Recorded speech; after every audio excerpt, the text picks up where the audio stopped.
ایک اطلاع یہ ہے کہ پرسین کے ساتھ پاکستانی ٹروپس نے حملہ کیا، ان کو جواب دیا ان کے حملے کا، اور ایک چوکی ان کی اڑا دی ہے۔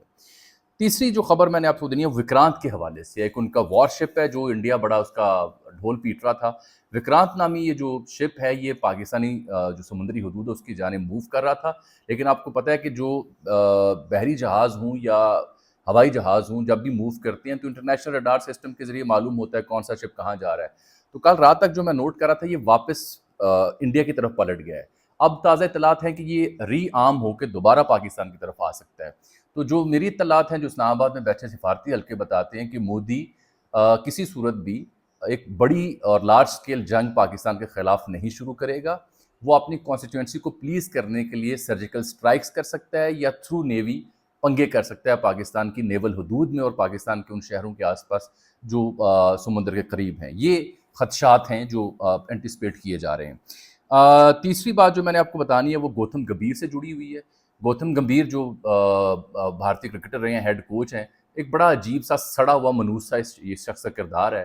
اس نے کہا جی مجھے ڈیتھ تھریٹ دیا ہے داعش کشمیر کے ایک شخص نے، یہ دلی پولیس کے پاس پہنچ گیا ایف آئی آر درج کروانے کہ مجھے سیکیورٹی دی جائے۔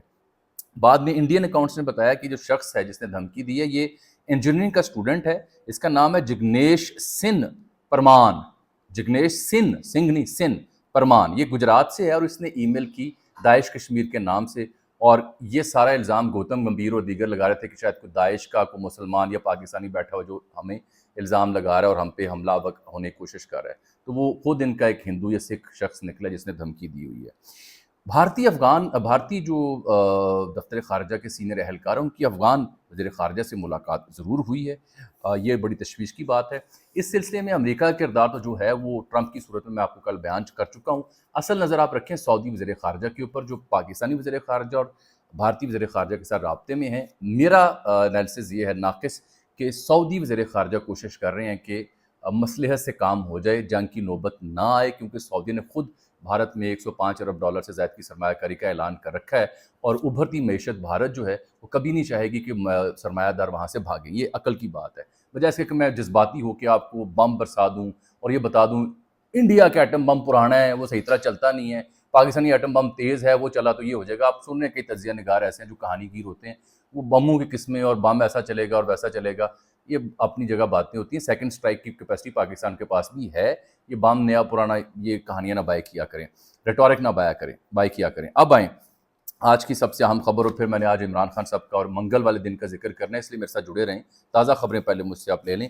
تازہ خبر جو آج سب سے بڑی پاکستان کے لیے ہے، جو بھارت کے ساتھ پیدا شدہ سینیریو میں ڈسکس کرنی ہے، وہ یہ ہے کہ 54 دہشت گرد ایسے ہیں جن کو آج جہنم حاصل کیا گیا ہے۔ یہ دہشت گرد جو ہے یہ شمالی وزیرستان کے قریب افغان بارڈر سے پاکستان داخل ہوئے، اور یہ بارڈر سے 200 میٹر اندر آ چکے ہوئے تھے شمالی وزیرستان میں، اور یہ پری پلان، میری اطلاعات یہ ہیں ان کو پری پلان کیا گیا، انٹیسپیٹ کیا گیا، خبر تھی کہ یہ آ سکتے ہیں، ان کی اطلاعات تھیں، ان کے بارے میں ان کی موومنٹ نوٹ کی جا رہی تھی۔ یہ مارگا کا گاؤں ہے، مارگا ولیج، جہاں یہ پوری تشکیل دہشت گردوں کی یہاں پہنچی، اور ان کو پرسائز ٹیکنالوجی کے ذریعے، ڈرون ٹیکنالوجی کے لیے مار گرایا گیا، جہنم حاصل کیا گیا۔ یہ لوگ یہاں چھولے بیچنے آ رہے تھے، امب چوپنے آ رہے تھے، اور وہ بھی پہلگام کے واقعے کے بعد۔ کون بھیج رہا تھا انہیں؟ یہ پاکستان میں آ کے کیا مٹھائی کی دکان کھولنا چاہ رہے تھے؟ نہیں صاحب، یہ یہاں پہ دہشت گردی کرنے آ رہے تھے۔ کون اتنی بڑی تعداد میں دہشت گرد بھیج رہا تھا؟ 54۔ تو یہ جو پاکستان ہمیشہ کہتا ہے کہ صاحب یہاں پہ دہشت گردی جو ہوتی ہے وہ افغان سائڈ سے آتے ہیں اور ان کے پیچھے بھارت ہے، اگر وہ نہیں ہے تو اور کون ہے؟ پہلگام واقعے کے فوراً بعد 54 لوگ پاکستان داخل ہو رہے ہیں، کیا کرنے آ رہے ہیں؟ خالہ جی گھر آ رہے ہیں۔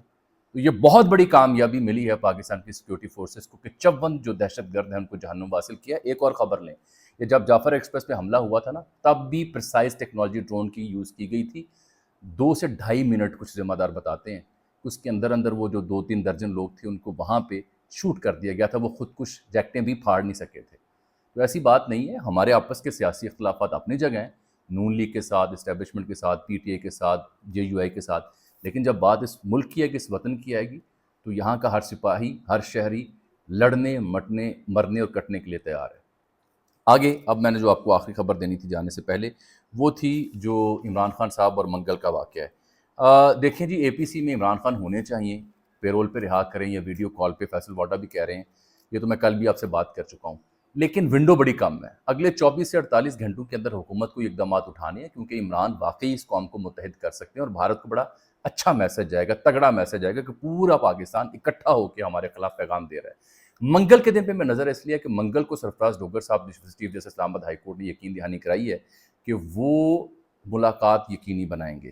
منگل کو اگر ان کے اہل خانہ، ان کی بہنیں اور ان کے وکلاء مل پاتے ہیں تو مجھے لگے گا کہ بات بن رہی ہے، مجھے لگے گا کہ حکومت بھی سنجیدہ ہوئی ہے اور اس کو اپنی غلطیوں کا اعتراف ہو رہا ہے، غلطیوں کا احساس ہو رہا ہے، کیونکہ اس صورتحال میں عمران خان صاحب تک ان کے حقیقی نمائندوں کا پہنچنا بھی ضروری ہے اور ان کی بات قوم تک پہنچنا بھی از حد ضروری ہے۔ مجھے آج آپ کے لیے اجازت دیجیے، آپ سے ملاقات کل، تب تک کے لیے اللہ حافظ۔